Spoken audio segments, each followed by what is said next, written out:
Welcome to How to Create a Professional Network. This lesson introduces the concept of networking. We'll go over how to set goals for your network, ways to brainstorm who is currently in your network, and finally, how to build and nurture your network. You'll come away from this lesson with a map of your existing network and several ideas for how to expand it.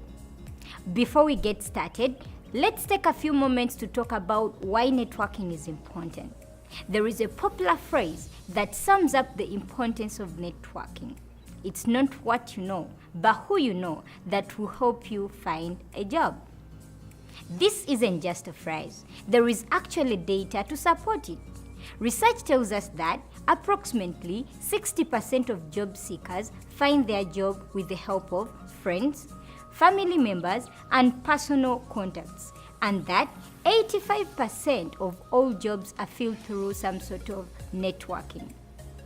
In many places, up to 80% of jobs are never even advertised, meaning individuals find them through more informal means like networking. No matter where you want to go, networking will be a part of your journey. Let's start building your network now so you are well prepared for your upcoming job search.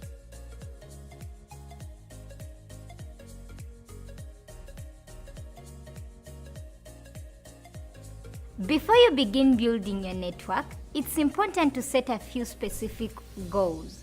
According to Stephen R. Covey, author of 7 Habits of Highly Effective People, the most effective people always approach their work with the final objective in mind.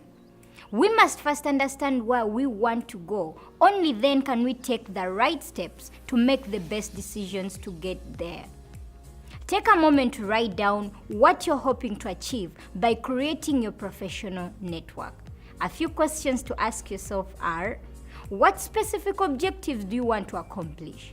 At what specific company or organization would you like to work? For example, you may want to work for an agricultural firm that focuses on using technology. What else do you need to learn about your targeted field in order to be competitive?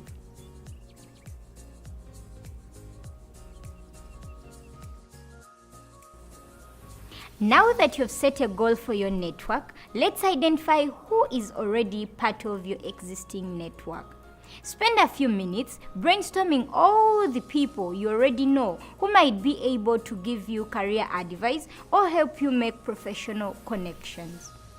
Think of friends, family, former co-workers, or classmates. Think of networks you already are part of, such as Facebook or WhatsApp groups, your university, your home community, any clubs or organizations that you're currently part of. As you review your list, think creatively about who you might include or need to include. For example, are there more men than women? Do you have many personal contacts and not enough professional ones? Here are a few guiding questions to ask yourself. Who would you go to in a crisis? Who would you go to for business advice? Who would you go to for personal advice? Who has knowledge about the job searching process? Who has connections with your targeted industry? Take a moment now to write down everyone who might potentially be included in your network. In the next section of the lesson is an example of what that might look like.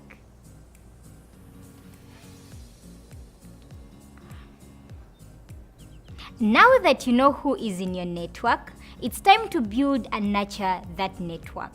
Remember that the foundation of a successful network is strong relationships.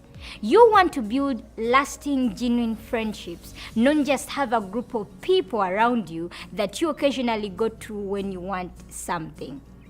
With this in mind, make sure you connect with your contacts in a genuine manner. Your goal is not just to ask for a job, but to build a relationship that will have enduring value throughout your life. It is an opportunity to support each other.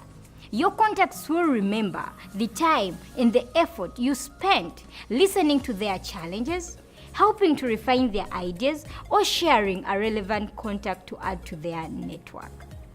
As you move along, nurture these relationships by keeping in touch with your connections frequently, not just when you're job searching.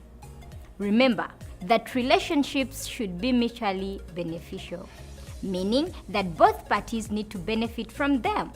Likewise, these relationships need continued positive interactions to sustain themselves.